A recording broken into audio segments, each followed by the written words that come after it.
balik lagi di podcast Yadomers. Semoga yang lagi didengerin nih, entah di jalan, di kantor, ataupun lagi rebahan, kondisinya lagi oke semua. Nah, di episode kali ini, kita bakal ngobrolin soal industri yang mungkin katanya biasa saja, tapi ternyata super krusial pada hidup kita, yaitu industri telekomunikasi di Indonesia. Iya, jujur ya. Mau kayak kita mau kerja, belajar, hiburan, terus bahkan kayak gosip pun tuh sekarang semuanya itu lewat internet, guys. Dan dibalik semua itu ada operator-operator besar yang kerja itu nggak pernah kelihatan. Tapi dampaknya tuh kerasa banget loh. Nah, ya itu dia. Nah, makanya kita di sini bakal bahas 4 pemain utama. Yang pertama ada Telkomsel, itu Telkom Indonesia. Lalu yang kedua ada Indosat Ooredoo Hutchison. Lalu yang ketiga ada XL Axiata, dan yang terakhir ada Smartfren. Gimana sih itu kok mereka tuh bisa bertahan di tengah-tengah pandemi COVID-19, lalu ada disrupsi digital juga sampai ke persaingan yang makin gak bisa santai ini.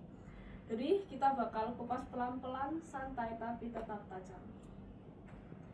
Kalau kita flashback nih ke masa pandemi, ini tuh kayak turning point buat industri telekomunikasi. Tiba-tiba semua orang butuh internet cepat dan stabil. Traffic data langsung melonjak lebih dari 35%. Nah, yang gara-gara pandemi itu kebiasaannya itu sampai ke bawah sampai sekarang. Jadi itu internet di Indonesia itu udah dipakai lebih dari 80% populasi. Jadi itu kayak sekitar 229 juta orang. Artinya hampir semua aspek hidup kita tuh sangat bergantung dengan internet. Tapi nih masalahnya itu, meskipun pemakaian datanya kita itu semakin meningkat, tapi duit yang didapat dari operator per customer itu nggak ikut naik secara signifikan. ARPU-nya itu cenderung stagnan, bahkan sampai ada yang turun. Nah, tapi di sisi lain mereka itu terus keluarin duit besar buat untuk bangun jaringan, buat upgrade teknologi, 5G, fiber, dan lain-lain. Jadi tekanannya itu datang dari dua arah secara bersamaan.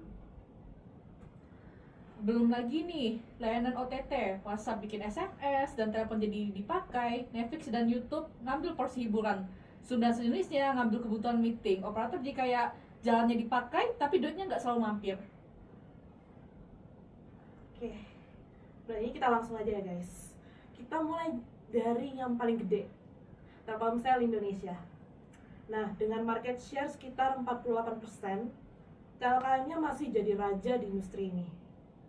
Nah, selain itu dia jadi raja itu karena juga didukung sama pendapatannya itu di Q3 atau kuartal 3 tahun 2024 lalu itu bisa tembus 111 triliun rupiah, bahkan lebih. Dan margin EBITDA-nya itu bisa sekitar 53%, yaitu lebih dari separuh. Itu angka yang udah sangat sehat, pakai banget. Dan laba bersihnya itu naik jadi hampir 19 triliun rupiah. Tapi yang menarik nih, Telkom tuh nggak puas cuma jadi operator jaringan. Mereka juga sadar voice dan SMS itu masa lalunya mereka. Makanya mereka dorong ke arah ke lebih yang digital. Seperti data center cloud, big data, sampai ekosistem digital kayak MyIndiHome, Melon Big Boss. Itu semuanya di bagian strategi jangka panjangnya mereka yang terbarukan. Kalau kita flashback ke pandemi nih ya, itu juga kelihatan sih. Respon mereka tuh cukup cepat.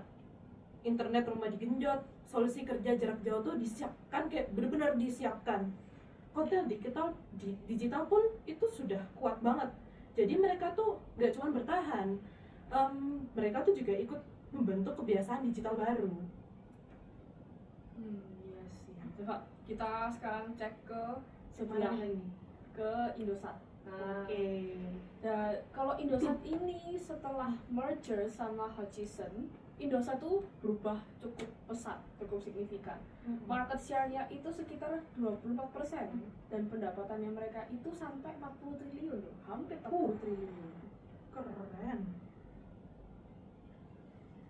Yang paling kerasa itu sih efisiensinya, jaringan itu jadi lebih rapi, biayanya bisa ditekan, dan fokus bisnisnya itu lebih jelas. EBITDA dan margin naik ke sekitar 48%. Laba bersihnya balik lagi ke 2,1 triliun. Oh, itu kayak strateginya juga cukup agresif ya. Kayak juga dilihat nih ya, mereka nih serius juga ke 5G, terutama buat segmen bisnis dan enterprise. Kayak smart city, manufaktur, kesehatan, itu tuh semua kayak jadi target. Selain itu, katanya Indosat nih juga buka kolaborasi lewat API. Jadi, startup bisa menumpang otak dan jaringan mereka tuh untuk dibikin buat layanan digital baru.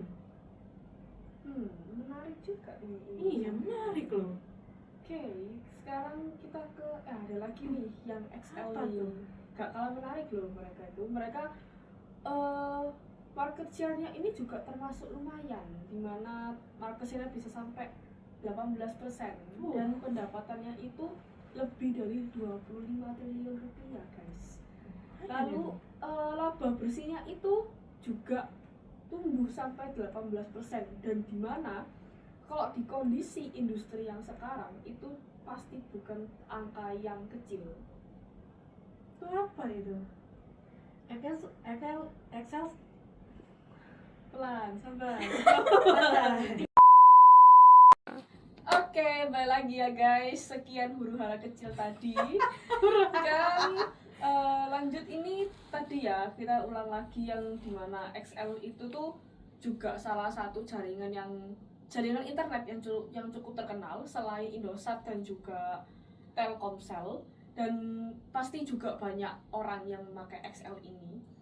Dan ya seperti tadi kita udah sebut ya guys, kalau market share-nya ini untuk angka segitu yang tadi kita sebutin sampai sekian belasan persen, itu kalau di kondisi industri yang sekarang ini itu bukan angka yang kecil juga.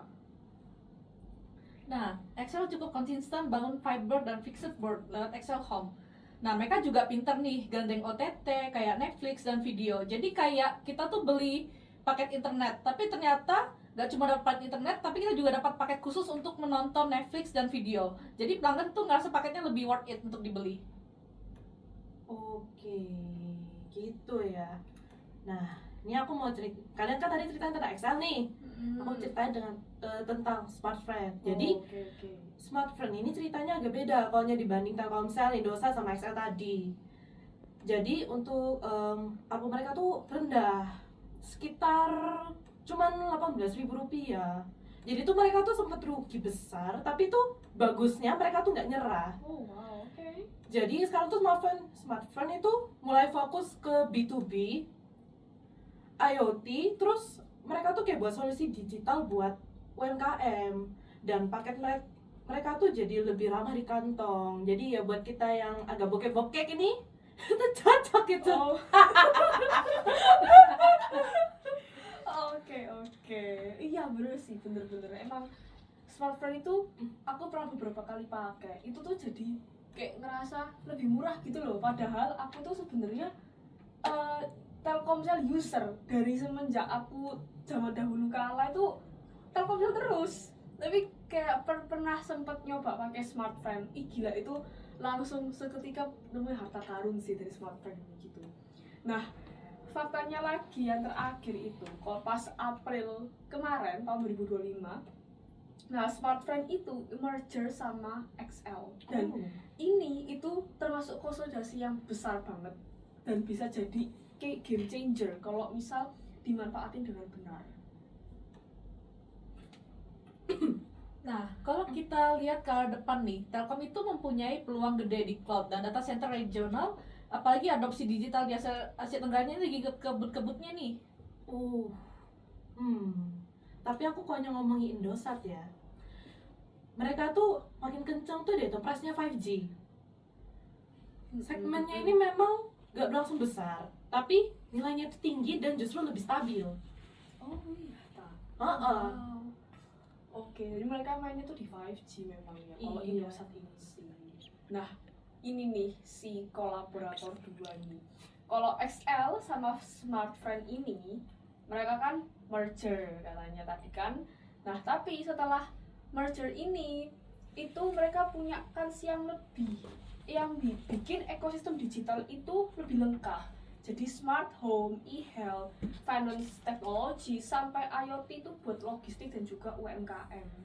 Nah, digitalisasi sektor-sektor ini kalau di Indonesia itu sebenarnya masih jauh dari maksimal. Jadi peluangnya mereka itu masih sangat besar dan panjang banget sebenarnya. Nah, intinya nih, untuk sekarang ya, bukan berarti lomba untuk sinyal yang paling kuat doang, tapi juga ternyata paling cepat adaptasi dan paling pintar bikin ekosistem. Keren sih, keren.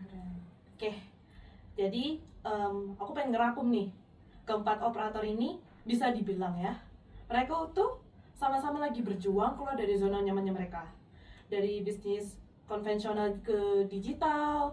Terus yang mereka dari awalnya cuma jualan kuota di pinggiran jalan itu jadinya ke jualan solusi loh.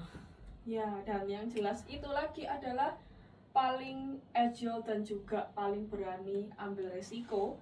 Itu mereka yang punya peluang paling besar untuk bertahan dan juga bertumbuh.